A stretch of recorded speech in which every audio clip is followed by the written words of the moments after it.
Je vous ai dit tout à l'heure de cette situation dans laquelle je me suis trouvée brutalement, enfin, en rentrant dans la classe. Et qu'est-ce que nous allions faire? Donc le soir, Henri Bassis était lui responsable de toute une expérimentation sur 50 classes dans la brousse au sud du Tchad, en région du Bandou. Et le soir, comme Henri était quelqu'un qui a été communiste, qui a écrit pas mal de chansons chantées par les communistes, notamment la Commune de Paris, et puis bien d'autres avec, comment il s'appelle, le musicien... Cosma. Cosma, avec Cosma, voilà. Il y a des choses qui demeurent encore dans la pensée d'un certain nombre. Bon, quand le soir j'arrive, je dis Henri, mais c'est pas possible, on va pas s'en sortir parce que 6 ans sont là. Ils, les adultes, les jeunes adultes qui étaient là, 6 ans sont là, c'est absolument énorme. Comment faire pour qu'il y ait un saut de compréhension, parce que c'est vraiment, on l'a vu comme un problème idéologique, pas comme un problème pour moi seulement, etc. Bon, il se trouve que l'inspecteur tchadien de cette région-là, exceptionnellement, avait eu connaissance de l'expérimentation de Robert Lotton, donc qui a été aussi président du GFEN, de le 20e, ce qu'on a appelé l'expérience du 20e. C'est-à-dire une expérience où enfin, on l'a appelé comme ça, c'est-à-dire des classes qui avaient une autre pédagogie, qui fait que les enfants, finalement, on a constaté qu'ils ne redoublaient plus, mais pas parce que l'institut était gentil, mais une fois arrivés au collège, ils arrivaient même en seconde sans avoir redoublé, en réussissant, tous sauf un ou deux seulement, au brevet et tout ça. Bon. Donc, je lui dis comment on va faire, parce que s'ils n'ont pas conscience de l'importance que c'est qu'ils comprennent et qu'eux-mêmes créent les conditions pour que les enfants comprennent, où va-t-on? On est dans des esclaves de la reproduction d'un esclavage de l'esprit cette fois-ci. Hein? Bon. Et donc, je lui dis comment on va faire, parce que moi, c'est pas avec du baratin que je vais les convaincre. Bon. Et donc, avec l'accord de l'inspecteur régional, on a eu l'idée de faire un stage pour tous les étudiants de l'école normale. Et donc, grâce à l'inspecteur tchadien, on a pu obtenir une semaine pour faire un stage avec tous les étudiants de l'école normale de la ville où nous étions.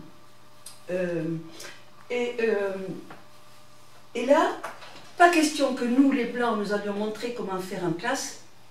On était devant cette chose-là. Nous ne voulions pas, nous, aller faire un travail avec les enfants en classe pour montrer comment c'était bien. Parce qu'on restait toujours dans la reproduction, là, des Blancs, comment ils font. Hein? Alors, Henri leur parle d'une pratique qu'ils avaient dans l'école expérimentale, enlever les questions à un problème. Pour qu'ils se posent des questions. Et voilà quelque chose qui marche très bien si on a le courage de le faire jusqu'au bout et de penser que c'est possible. Et il se trouve que, donc je dis bien, enlever les questions à un problème pour qu'ils traitent le problème en se posant des questions eux-mêmes. C'est-à-dire qu'ils lisent, qu'ils travaillent sur le texte même qui est donné, la situation qui est donnée. Bon. Donc on arrive à obtenir une semaine de stage et tout ça. Henri explique enlever les questions au problème, c'est un exemple parmi d'autres de pratique. Et puis le deuxième matin, il y avait tous les enseignants de l'école normale qui étaient là. Et arrive avec 1 heure de retard celui qui m'avait parlé, comme je vous ai dit tout à l'heure. Il arrive avec 1 heure de retard, il se tourne vers nous, il y avait l'inspecteur, le directeur de l'école normale, Henri et moi, en disant, est-ce que je peux m'adresser à mes collègues? Enfin, je me suis dit, ça y est, qu'est-ce qu'il va dire? Qu'est-ce qu'il va dire? Bon, mais toujours très cérémonial, un gars vraiment... bon, il se tourne vers eux et il dit, vous savez, quand M. Bassis nous a parlé d'enlever les questions au problème, nous avons tous ri, même si on ne l'a pas montré, on a tous ri. Alors moi, pour être sûr et voir comment c'est possible, j'ai un ami qui est instituteur dans l'école d'application, j'ai demandé s'il pouvait me prêter sa classe 1 heure, Jean-Pierre, et en effet, j'ai enlevé les questions de problème et je les ai posées. Les enfants avaient peur, ils avaient peur de la note qui allait arriver, comment, etc. Je les ai rassurés, pas de note, enfin, c'est pour... Et il me dit, mais je peux affirmer, il nous dit à tous, et surtout à tous les étudiants qui étaient là, eh bien oui, c'est possible.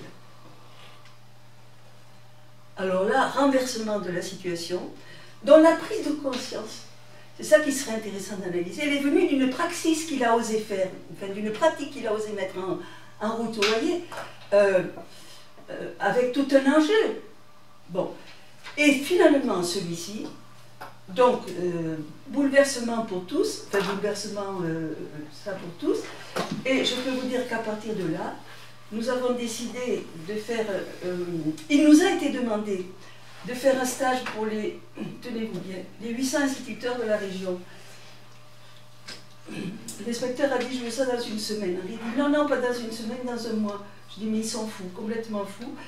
Et en fait, ça a été 800 personnes, en fait, ça a été 8 stages.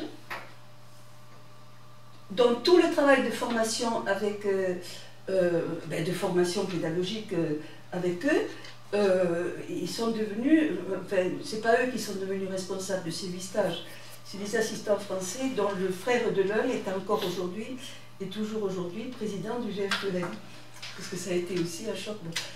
Donc, si vous voulez, là on a pris conscience qu'il ne suffit pas de faire autrement la classe avec les enfants, pour qu'ils puissent saisir ce qu'ils font, quelle est la rupture décisive de ce qu'ils font pour enseigner les mêmes choses que ce qui est inscrit dans le programme, mais autrement, avec un autre regard sur le savoir, ça a été pour nous une grande, d'une grande force. Il se trouve que 4 ans après, puisque les dossiers pour ceux qui viennent de la France et de 2 ans, 2 fois 2 ans, nous avons donc fait des stages et dans le sud et dans le nord, etc., enfin, en N'Djamena, la capitale. Et voilà que là arrive un gros problème présidentiel. Le président est d'ailleurs assassiné. Bon, en fait. Et nous rencontrons un inspecteur français de droite, parce que bien sûr pour tenir là-bas il fallait être de droite. Hein. Donc, Henri, on savait qu'il était communiste, on nous avait même fait venir au ministère pour nous dire attention, pas de politique. On a dit non, il ne fera pas de politique. Mais ce qu'ils n'avaient pas compris, c'est qu'on peut faire de la politique autrement dans une praxis complètement autre. Vous voyez ce que je veux dire? Bon. Et donc,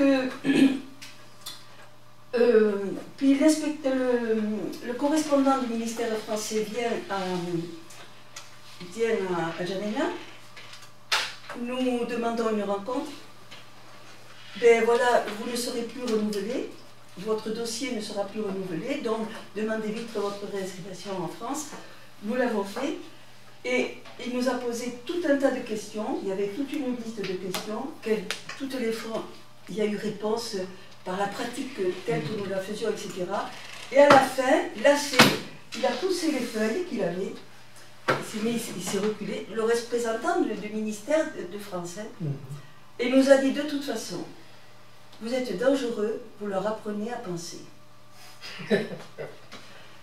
C'est assez extraordinaire d'entendre de la bouche d'un opposant fondamental une certaine vérité de cette façon. Hein? Vous êtes dangereux, donc ça vous dit aussi toute la mentalité de la coopération. Les choses étaient là sur la table.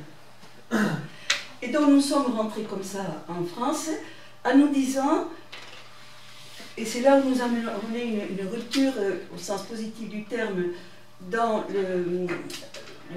la formation, l'éducation nouvelle, si vous voulez, c'est qu'il ne suffit pas de travailler autrement avec les enfants ou les plus grands, enfin, dans la formation, mais il faut aussi travailler avec les adultes, pour qu'il y ait une prise de conscience, en France, donc, pour qu'il y ait une prise de conscience de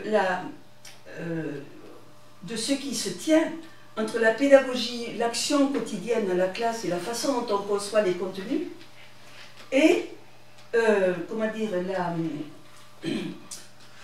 la capacité à prendre distance et du coup à voir autrement ce que l'on apprend, pas seulement par rapport à ce que l'on apprend, mais au-delà, bien au-delà. Bon. Et donc, je vous avoue que quand on est revenu au GFN, ça a provoqué une guéguerre de contenu. Qu'est-ce que c'est que... Parce qu'on voulait faire vivre à nos camarades, j'allais dire, du GFN, on voulait leur faire vivre des situations telles que nous les avions, bon, parce qu'après on a créé des situations en direction des adultes. Bon. Et ils nous ont dit, qu'est-ce que c'est que ça? Vous ne croyez pas que vous allez nous apprendre quelque chose? Quelle prétention? Et il y en a même qui étaient des responsables nationaux qui sont partis. On a failli quitter le GFN. Donc André s'est dit, si c'est comme ça, on ne peut pas. Bon.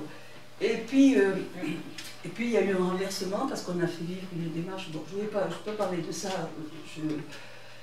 C'est encore une suite, quoi. C'est-à-dire, on nous a mis en demeure de faire vivre une démarche sur des contenus qui n'avaient rien à voir avec le primaire et le secondaire, mais qui pourraient être directement en hauteur, pour voir si ça allait tenir. Tout était là. Et je dois dire que, bon, c'est moi qui ai animé, c'était sur la dérive des continents. C'était pas une petite chose, il fallait qu'on trouve un sujet, plutôt comment on a créé comment on a pu savoir le lien des fonds sous-marins. Je n'ai su que plus tard que c'était Langevin qui était à l'origine de ça, alors qu'il a été président du GFN. Bon, ça a été une bataille gagnée, mais elle est toujours là quand même. Donc, si vous voulez, nous, au GFN, ce que nous travaillons, c'est transformer le rapport au savoir. Le rapport au savoir et le rapport à savoir. Il y en a un qui est de l'ordre du contenu. Qu'est-ce qu'il y a à comprendre là-dedans, à saisir, à voir dans la praxis historique. Historique, hein. Donc il ne suffit pas, par exemple en maths, c'est terrible. C'est comme ça ne se discute pas. Ce que m'avait dit, c'est comme ça, pour résoudre l'équation du second degré, il faut faire ça, ceci, c'est ça, machin, chouette, etc. Bon. Donc, comment renverser ça, c'est-à-dire comment avoir un autre rapport, l'enseignant ou le formateur, un autre rapport sur le contenu du savoir, c'est-à-dire le pourquoi dans le fond du fond, hein, Tornier.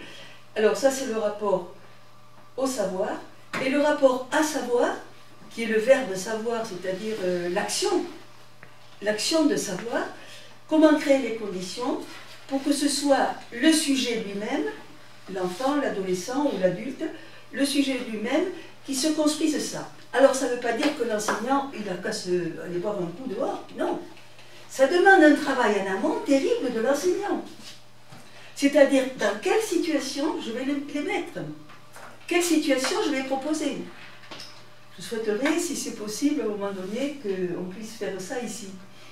Mais pour une situation. Bon. Dans quelle situation créer, qui est porteuse d'un savoir, et en même temps, pour l'activité qu'elle propose, je dis bien activité et non pas action. Activité, c'est-à-dire... je vais vous donner un exemple qui est archi courant pour nous et pour moi en maths. Je découpe tout un tas de polygones de plusieurs façons, puis qui en est plein de différents, d'eux qui se ressemblent, etc. Et ce que nous faisons, ce que j'ai démarré au Tchad, hein. Classez-les. Quand je dis classez-les, je ne dis pas en fonction de quoi. Ni la grandeur, ni les côtés ceci, les machins cela. Classez-les. Et c'est là où c'est une activité qui est différenciée d'une action, dont justement Léontief fait ça bien. Activité-action. Lancer une activité, classez-les. Classez-les. On ne donne pas comment. On ne dit pas comment, justement. On dit en vue de quoi? Trouver pour qu'on voit lesquels sont d'une même famille que les autres, etc. Ça, je l'ai démarré au Tchad. C'était un drôle Et je peux vous dire que... Alors, donc ça c'est... On lance une activité, mais classez-les, comme je ne dis pas, en fonction de quoi. Les élèves ou les adultes vont chercher. qu'est-ce qu'il y a de pareil et pas pareil, etc. Alors ça passe par tout un tas de phases, la négation, etc. Je peux vous dire que par exemple, cette démarche-là, elle a été transférée en philosophie par une de nos, Nicole Gratalou, qui est responsable du secteur philo au GFEN. Elle avait trouvé une douzaine de textes d'examen du baccalauréat sur la liberté. Alors, imaginez, 12 façons mais tout autour de la liberté. Elle leur file tout ça aux élèves dans le terminal, classez-les. Ça veut dire, c'est donc une réflexion sur la liberté avec tout un tas de... Vous voyez ce que je veux dire? Alors là, on est dans une praxis au sens de... Je ne sais pas si le mot convient, là, parce que... au sens de trouver des mises en relation qui puissent s'expliciter. C'est-à-dire qu'ils ne soient pas simplement au sens de... Vous voyez ce que je veux dire? Bon. Donc cette démarche d'autosocioconstruction, qu'on appelle comme ça, autosocioconstruction, c'est-à-dire la part de chacun, mais la part sociale, très importante de tous, et qui débouche sur sens et signification d'ailleurs, par rapport à tel savoir, est pour nous quelque chose de fondamental.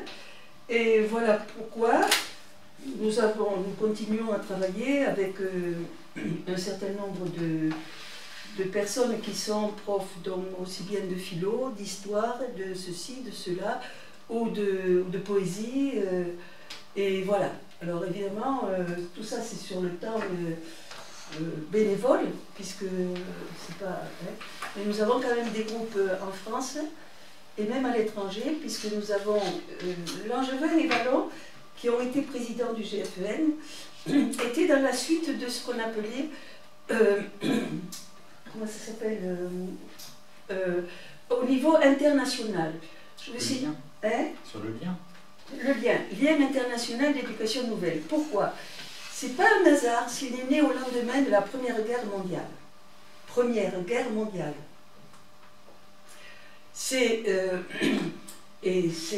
C'est-à-dire après une déflagration qui remet en cause le lien fondamental de chacun avec son pays, avec les pays entre eux, etc. Et c'est là où ça a été créé au niveau international. C'est-à-dire qu'il y a eu un groupe où il y avait des Anglais, enfin il y avait plusieurs pays qui participaient. C'est pour ça que des gens comme, comment ils s'appellent, des gens de Crowley, même Montessori un peu, puis d'autres ont participé à cette élaboration comme une chose fondamentale au niveau de l'humanité à venir, enfin bon, et qui après la Deuxième Guerre mondiale, puisqu'il y en a eu une deuxième, vous le savez, eh ben, on s'est retrouvés assez seuls en France, c'est pour ça que c'est devenu le groupe français d'éducation nouvelle, mais français ne signifie pas nous à part, comme quelqu'un qui veut être président cherche à le faire, n'est-ce pas, ou quelqu'une, pardon. Mais le groupe français d'éducation nouvelle, c'est un groupe par rapport à... Depuis, il y en a d'autres qui se sont créés, notamment en Tunisie et même en Russie. Je suis allée en Russie faire vivre des démarches et c'était un moment très fort. Et puis, dans d'autres pays, en Tunisie, en Suisse, en Belgique et même dans certains pays de la France d'outre-mer. Bon, mais récemment encore. Voilà, alors je ne sais pas moi, peut-être vous avez des questions parce que je n'ai pas trop de temps, je ne vais pas vous embêter.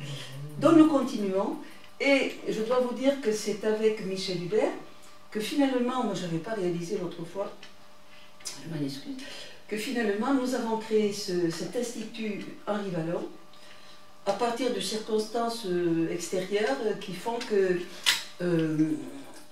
nous étions sur une demande de créer quelque chose qui soit clair au niveau de ses intentions, donc Henri Vallon, et en direction des adultes. Voilà. Donc là, nous avons des groupes et des secteurs, secteur langue, secteur poésie, secteur philo, et voilà, et donc nous continuons. Alors, je voudrais me dire aussi, il se trouve qu'il y a 10 ans, j'ai écrit un texte, et puis voilà, dis pas que les copains du GFN s'en servent aujourd'hui, parce qu'il est drôlement à l'ordre du jour. Il s'intitule devenir citoyenne dans le savoir. Alors, je sais pas, je me suis permis du coup hier soir seulement, j'ai pensé que je pourrais en faire une copie, que je pourrais vous laisser. Et si vous voulez bien, il peut y avoir un petit moment une autre fois où on en parle. Hein? Non mais attendez, vous laissez, ça vous le direz. Parce qu'il se trouve que je l'avais écrit il y a presque 15 ans et que c'est vachement valable aujourd'hui. Je l'avais écrit dans un dialogue, mon numéro de... Voilà. Mais peut-être quelques questions et puis on s'arrête là pour ne pas... La demi. On a une demi-heure. D'accord. Alors, allez-y avec vos questions parce que... Moi, je peux éventuellement préciser par rapport à la formation des adultes. Oui. Donc, le cheminement de la formation des adultes, quand même, c'est... bon, ça relève effectivement de l'Institut Henri Vallon, qui est né donc en 2006. C'est en 2006. Ou 2007. Hein, la première journée internationale, c'était en... pardon, la première journée nationale d'études, c'était en 2007. La formation professionnelle des adultes, c'est un projet quand même historiquement assez récent qui accompagne la période industrielle notamment. On passe des questions de préceptorat aux questions de formation de masse pour les adultes et notamment de la problématique de l'adaptation des travailleurs, des salariés au poste de travail de l'industrie. Donc on a toute cette histoire. En 1945, on va donc avoir une émergence nouvelle, une préoccupation nouvelle pour la formation des adultes, avec la création de l'AFPA, qui ne s'appelait pas l'AFPA à l'époque, mais peu importe, dans le sillage des jours heureux, dans le sillage de la reconquête du travail, de la formation, de la réindustrialisation, etc. Jusqu'à la loi de 71 qui va mettre en place, qui va renforcer d'ailleurs les prérogatives de l'AFPA au niveau national comme entité qualifiante pour les salariés. Jusqu'à ces dernières années, puisque l'AFPA ayant changé de statut, a été régionalisée et il y a un émiettement en cours de la formation, de dispositifs de formation des adultes et une intégration, on va dire, alors que ce n'était pas le cas avec l'AFPA, mais une intégration, une conception marchande de la formation. Ce qui fait qu'on a concomitamment dans cette apparition de l'Institut Henri Vallon d'un côté, donc toutes les institutions qui existaient préalablement, toutes les orientations pédagogiques, alors pour le GFM qui était plutôt orienté sur les problématiques des enfants, sur les problématiques de l'éducation nationale, où d'ailleurs il y a une grande majorité des adhérents du groupe français d'éducation nouvelle. L'Institut Henri Vallon, lui, va donc se focaliser sur la problématique de la formation des adultes dans un moment où historiquement on a eu, donc ça c'est, on va dire pour mémoire, un grand débat dans la fin du dernier siècle, c'était celui de Pinpiel-Kraut et de Mérieux, où on avait deux conceptions totalement contraire, on va pas dire que c'était la guerre, mais c'était quand même antagonique au niveau des démarches. L'une expulsant l'autre ou expurgeant l'autre, on voulait revenir à des pratiques pédagogiques plus traditionnelles qui rejetaient ce qu'ils appelaient le pédagogisme, etc. Donc il y avait vraiment un mouvement de rejet de tout ce qui s'était mis en place dans la deuxième partie du XXe siècle. Et dans quelle année ça c'était en 98-99. C'était l'époque du mammouth de monsieur le ministre Allègre, de Claude Allègre, ouais. Donc c'était...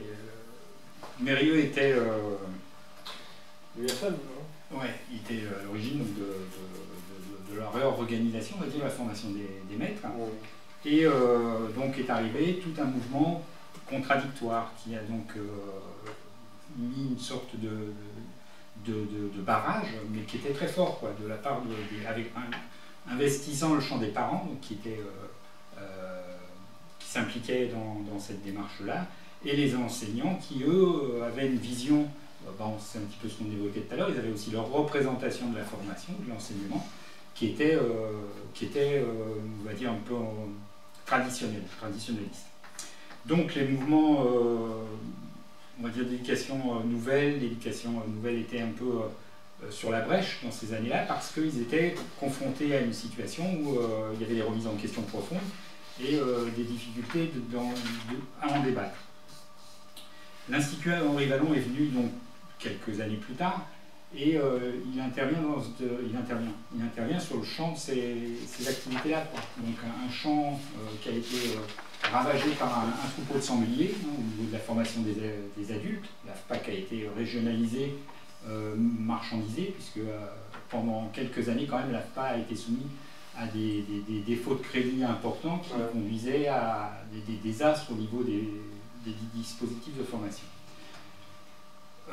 Voilà, donc ça influence aussi l'état d'esprit, puisque l'état d'esprit va avec au niveau de la formation. Donc on se retrouve également avec des démarches qui se resserrent autour des choses connues, des choses certaines, des choses sûres, et qui n'ont pas tendance donc, à investir le champ qui a été développé soit par le groupe français d'éducation nouvelle, soit par les démarches de l'Institut Henri Vallon. Et voilà, donc aujourd'hui on est dans ce paysage-là, dans ce paysage en plein bouleversement, où on a une recomposition, c'était ce que le MEDEF appelait à son époque la refondation sociale, aussi à la fin du siècle dernier, et qui s'est mise en place dans les 15 dernières années, en fait. C'est mis en place de manière sur la législation, transformation législative, transformation des flux financiers, comment on va financer les organismes, etc. Tout ça, ça recompose effectivement les pratiques, les praxis. Donc on ne va pas pratiquer de la même manière si on est contraint que si on est dans un espace qui est le lieu d'apprentissage, qui est commun à un formateur et à des apprenants. C'est pas la même chose que de mettre un mec au tableau qui va raconter la messe à un groupe d'apprenants, de manière à ce que ceux qui peuvent ingurgissent et les autres ils font ce qu'ils peuvent. Voilà, donc on est toutes ces confrontations-là.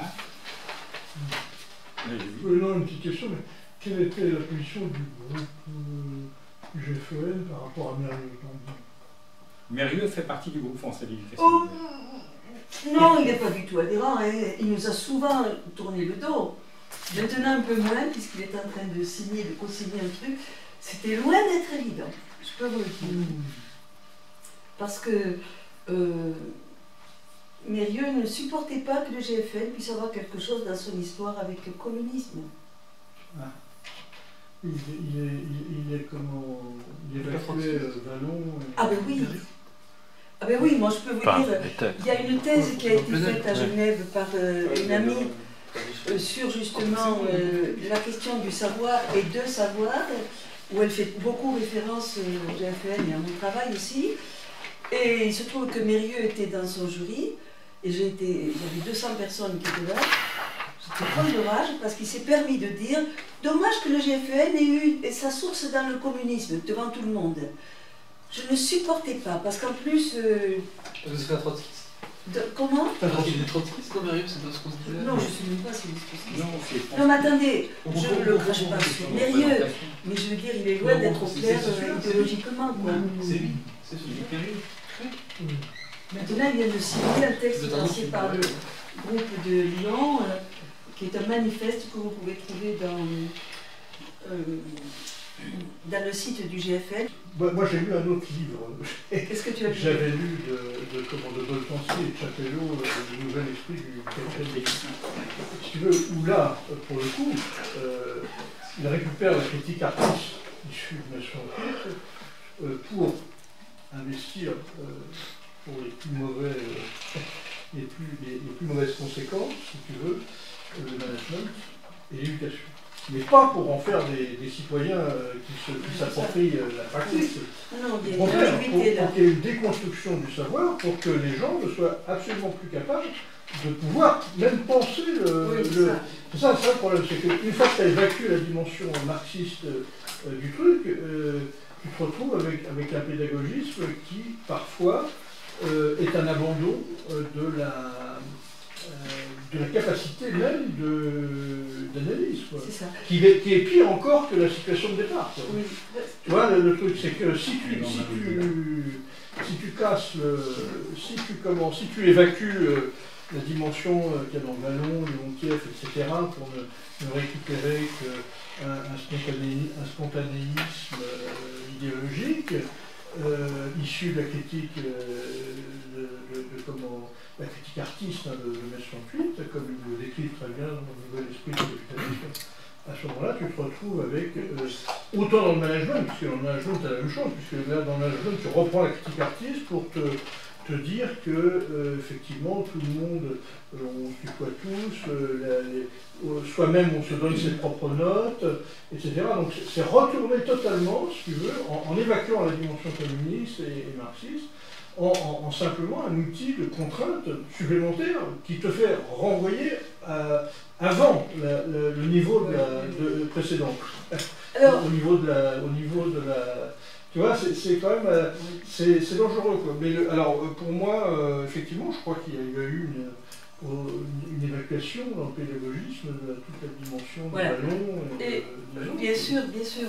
Et surtout, ce qui est dangereux, c'est qu'on l'a mis seulement sur le domaine du pédagogique.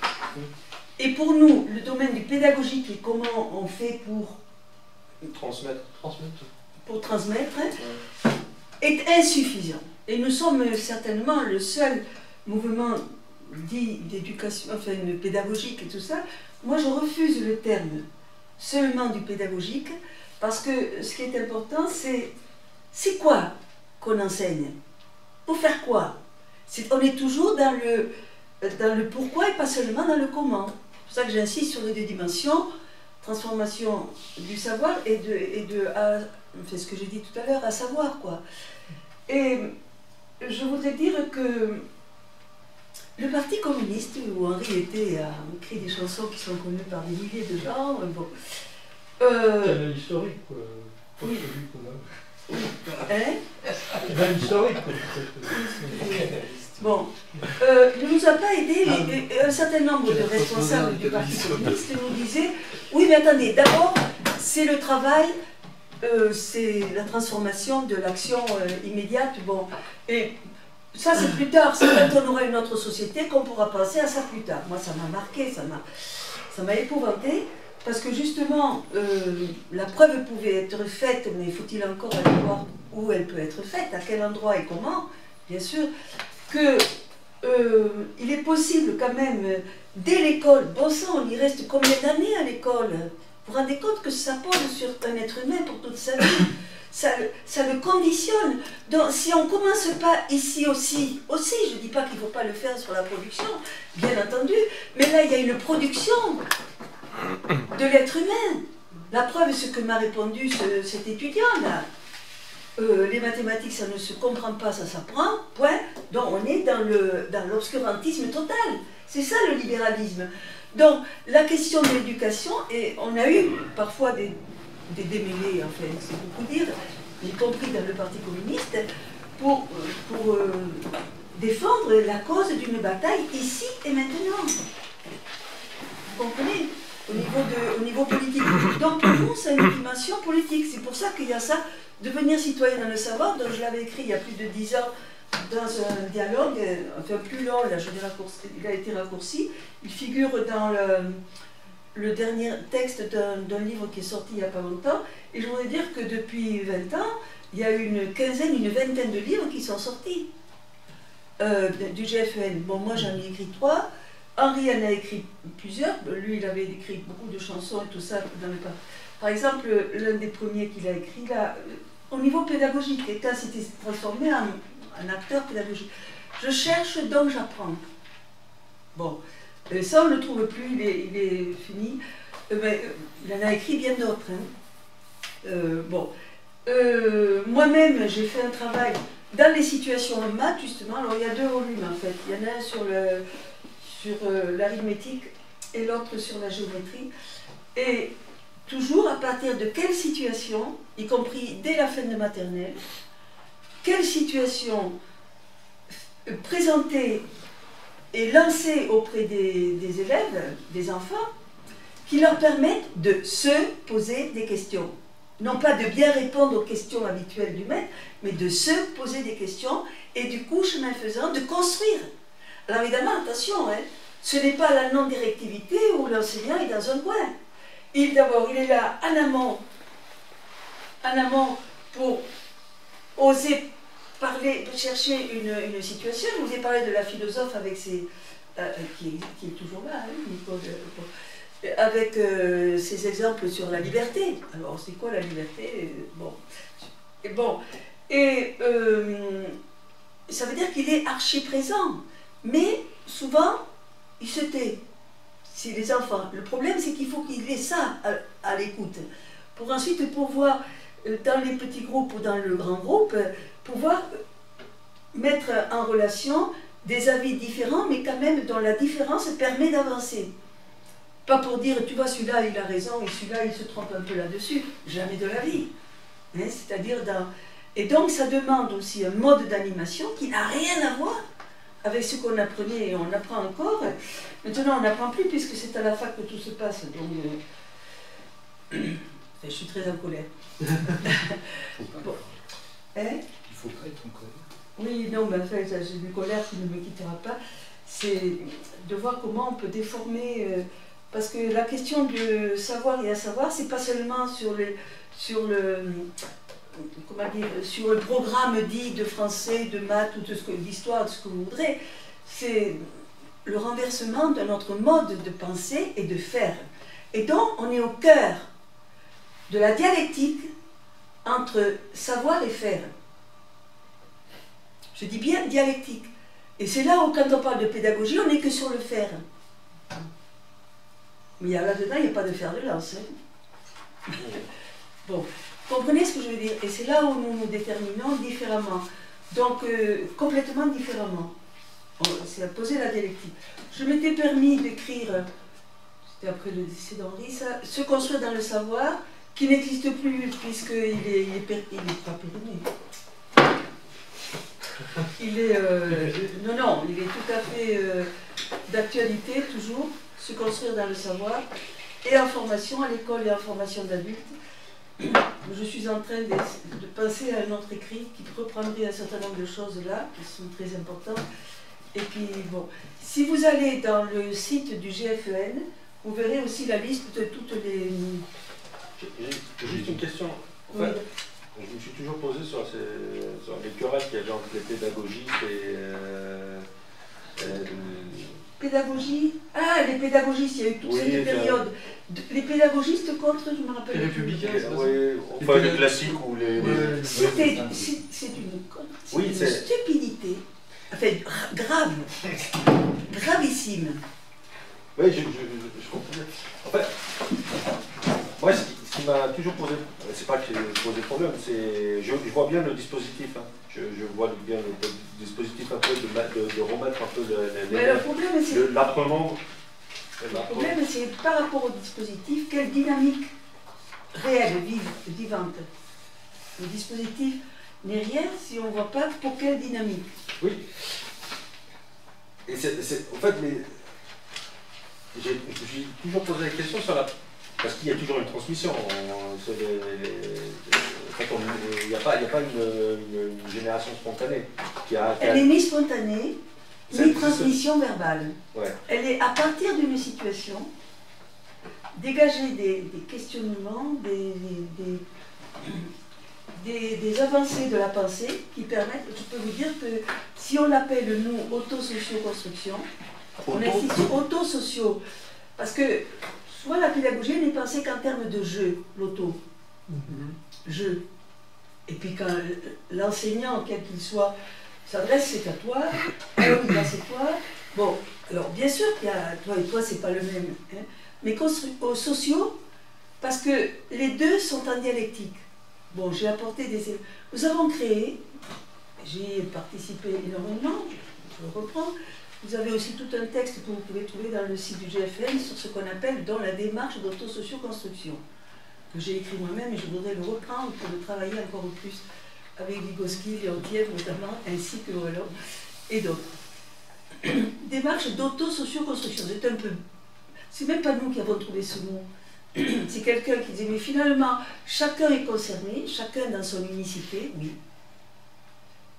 Mais avec les autres. Avec l'environnement. Hein. Mais les autres, c'est pas un on, c'est un nous, Là c'est je et là c'est nous. Le je contribuant au nous. Vous comprenez? C'est toute cette dialectique fondamentale. Et construction, parce qu'il s'agit de savoir en construction dans ma tête. Non pas en réception. Il m'envoie quelque chose, là, je le reçois. Non pas en réception, mais en construction. Autosocio-construction du savoir. Et je peux vous dire que là, ça demande un renversement du positionnement de l'enseignant et ou du formateur, qui à la fois doit travailler très fort quel savoir et comment mettre à savoir, qui n'est pas évident et qui est fondamental. Et je peux vous dire que c'est formidable, parce que moi je pourrais vous donner tout un tas d'exemples de démarches qui sont terminées. Oh, les enfants applaudissaient. Je me souviens, je parlais avec l'institut, les enfants applaudissent. Je dis, mais vous applaudissez qui? Mais madame, vous ne vous rendez pas compte, on n'applaudit personne. Mais on ne savait pas, nous, que le carré, c'était tous les autres polygones à la fois. C'était toute une démarche. Donc c'était pas le carré, on commence par le carré, comme on fait avec des Charles Petit Mignon, et puis on finit par un trapèze, un parallélogramme et tout ça. Non, on fait l'inverse. Ça fait partie de mes choix.